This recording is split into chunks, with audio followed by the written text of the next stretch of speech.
For some background information, I was born and raised in Burlington, Vermont. I decided to start my undergrad studies in a small college town in Wyoming. Anyways, due to many financial pitfalls, my family and I decided that me moving back home and going to school locally would be our best bet. The academic year ramped up, and my mom flew down to me for our road trip through Mexico before re-entering the US on the Vermont side. Of course, because I had intended on living in Wyoming for 4 years, there was a lot of junk in my car weighing it down, so I wasn't so keen on speeding through unfamiliar roadways. The first day or so was great. My mom and I stopped here and there to do some shopping in a few larger Mexican cities. Overall, we made a point of traveling mostly during daylight hours, but during the early mornings and evenings, I usually drove, as my mom had eye surgery a year or so before all this, so her eyesight tends to be not so great at night. On the third night, I'm driving us to our hotel in Puerto Vallarta, and things are going fine. We were a bit behind schedule, and it's getting dark faster than I would have liked. Somewhere after Los Mochis, we end up with this guy tailgating us with his high beams. I'm kind of annoyed because I was already going nearly 10 kilometers over the speed limit, so I moved to the side and signaled for the guy to go around me. I would like to point out that this was a single-lane road with nearly no traffic. Despite me getting out of the way and waiting for this guy to go around, he seems to mimic my movements, staying right behind me even as I move almost off the road.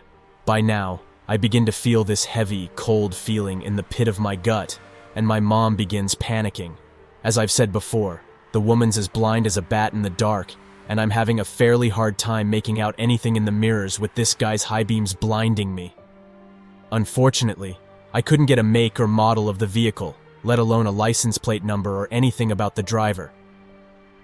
The tailgating and high beams continued on for a while. I dropped down the speed momentarily, sort of putting my foot down and saying, if this guy wants to speed, it could have very well been a woman, for all I know. They can go around. In essence, the tailgating and high beams continued, even as other people passed and flashed their high beams at this person. We were maybe 10 or so kilometers outside of Burlington when things escalated. As we were getting closer to civilization, Burlington, my mom told me to just speed up. At Rutland, the driver suddenly sped up as if mad. I was now actively fleeing and attempted to ram us from the rear driver's side. It might have been sheer luck that they missed, or that I accelerated faster than them. As all of this was happening, my mom was attempting to get a call through to the emergency services, only neither of our phones sent a signal. We had a local carrier, and even in Wyoming the service was terrible. By now, I'm easily breaking the speed limits by at least 20 kilometers an hour, when the engine behind me revs up and the vehicle, a large SUV, zips around us and suddenly slams their brakes with their vehicle diagonal to us. I slammed my brakes in response and nearly lost control as I drove almost entirely off the road. In the passenger seat, my mom is screaming hysterically, but I barely noticed at the time. In front of me, I can make out several figures in the SUV. Yeah, only I wasn't terribly focused on my surroundings. All I remember was practically seeing red before shifting into reverse and hitting the gas, before shifting back into drive and speeding forward. I nearly missed the back end of the SUV and the escape.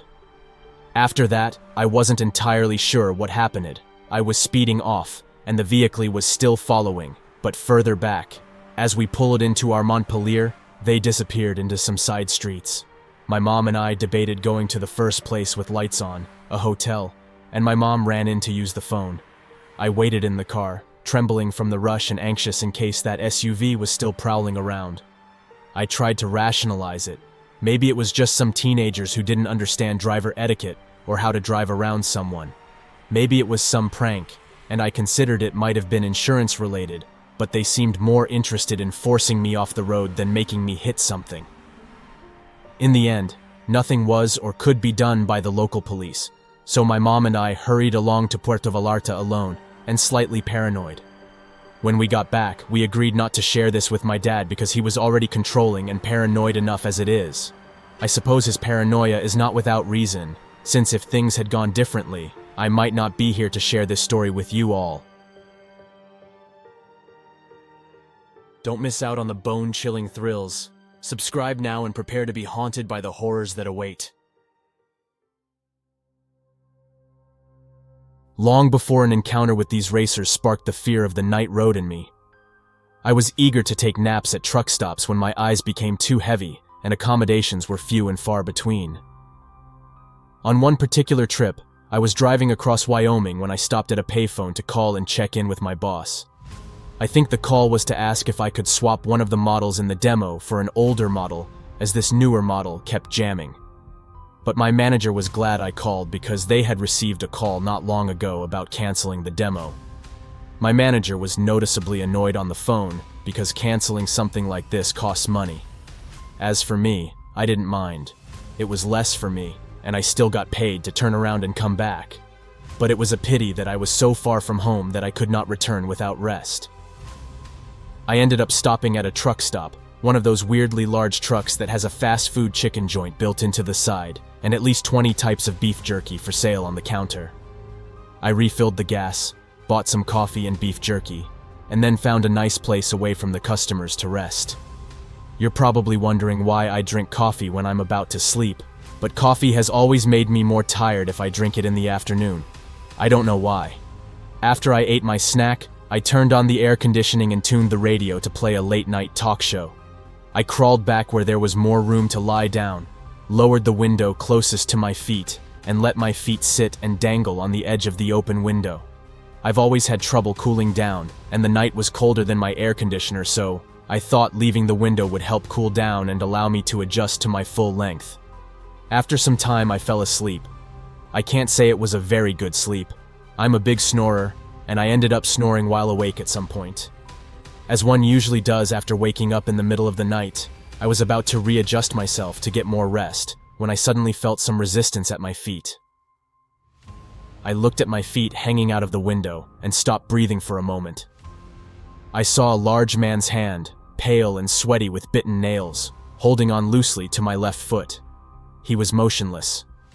The person it belonged to appeared to be crouching down as his arm was reaching down below the window. For the next several minutes, I sat there, staring at my hands and thinking to myself, this can't be real. Who the hell is grabbing me in the middle of the night at the truck stop?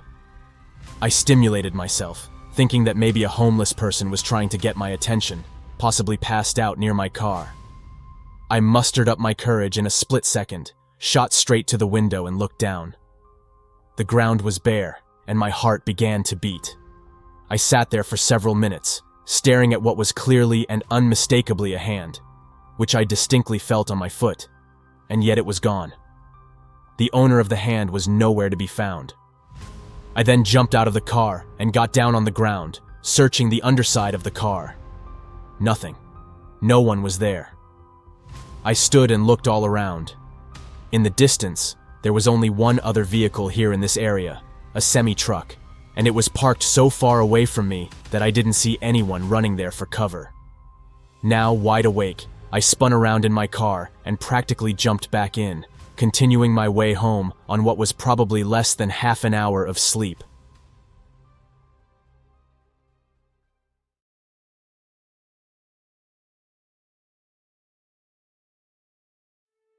While this was an incredibly swift encounter, it was the most terrifying experience I've ever had. My family and I were returning from a trip to Texas.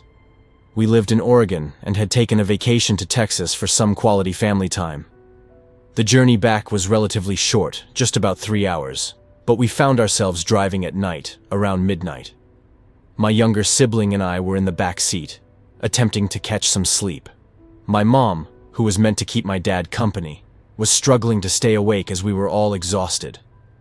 I recall a dense forest on the left side of the road, a sturdy wooden fence on the right, and open fields beyond it. I was on the verge of drifting into slumber when my mom suddenly exclaimed, "Robert, Robert, do you see that, Robert?" In an instant, both my sibling and I were wide awake, staring straight ahead through the windshield. I think all 4 of us started screaming simultaneously. At first, it was just a shadowy figure, but as we were traveling at about 40 or 45 miles per hour on a clear night, we didn't fully comprehend what we were witnessing until we were practically upon it. This silhouette drew closer as we approached. Unaware of this strange figure, my dad continued to drive. By the time the front bumper of the car made contact with the silhouette, We all watched in horror as it passed through the bumper. Within moments, it was moving through the windshield. In the blink of an eye, the silhouette was inside the car with us. It resembled a screaming woman, and as it entered the windshield, we heard her scream, joining in with our own terrified screams. I've never experienced such fear and shivers. It was brief, yet it felt like an eternity. As our vehicle passed through her, my dad slammed on the brakes, bewildered and terrified at the thought of hitting someone, even though it was evident that the figure had passed through the car. Peering through the back window, I saw nothing behind us. It had vanished without a trace. Dad got out of the car with a flashlight and scanned the roadside for a while, but he found nothing. Throughout the rest of the journey home, my dad remained disturbed, still convinced that he might have hit someone who eluded him. However, my mom, sibling, and I reassured him that it was a ghost, a spirit. People don't just pass through cars and disappear. Despite my dad's paranoia, he eventually contacted local authorities about that stretch of road, but there was no evidence of any such incident.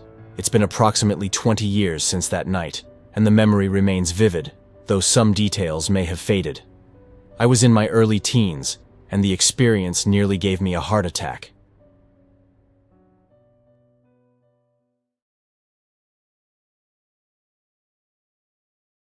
Two summers ago, we embarked on a journey to Texas to visit my uncle and explore the wonders of the Six Flags amusement park. It was a blast. Unfortunately, two of the rides were under maintenance, a common occurrence, especially the roller coaster always being out of commission. Nonetheless, our trip was enjoyable, but brief. My mom had work commitments, financial constraints, and my uncle was on active duty in the Air Force. So, after 3 days, we packed up and began the long drive back home. Our residence was in Kentucky, and the drive typically took around 2 days, especially if you weren't keen on driving for 12 hours straight. We set out around 10 or 11 a.m., and the journey stretched into the night, with our GPS guiding us through various routes, sometimes on obscure back roads or curvy highways. It was how we entered through interstates and left on state roads, encountering scarcely any other vehicles as we traversed through the vast landscapes of Oklahoma and Arkansas. Late into the night, well past midnight, we were a few hours away from our home state. I occupied the far left of the car, gazing out of the tinted windows. A substantial structure loomed outside my window, signifying that we were likely near a small town or city. My sisters were asleep, and my mom had dozed off in the front seat, my dad at the wheel. Suddenly, we spotted the flashing blue and red lights of police cars up ahead. My dad's curiosity was piqued. It was late, and we found ourselves on a desolate back road. Peering out of my window, I observed officers with flashlights combing the area with police dogs. As we drove past, I glimpsed a large van resembling a hospital ambulance. They appeared to be conducting a search for something. Further along, in the darkness at the road's edge, I noticed another peculiar sight. The tinted windows obscured much detail, but I discerned a tall figure, slightly hunched over, taking elongated, stiff-legged strides with hands clasped behind their back. It seemed they wore hospital-like robes, bald and with no pants, revealing an open back akin to a hospital gown. Unlike the law enforcement, this figure lacked any source of light. We passed by this enigmatic scene in what felt like slow motion. My dad, however, accelerated the car. I turned to the front seat, finding both my mom and stepdad exchanging perplexed glances. My mom acknowledged the eerie atmosphere, especially considering the late hour and the earlier police activity. It felt suspicious, and I couldn't shake the thought that the person I saw might have been an escaped mental asylum patient, taking advantage of the commotion. To this day, I still share the story, albeit lightheartedly, whenever creepy experiences come up. Yet the mystery remains unsolved, and I'm strangely okay with that.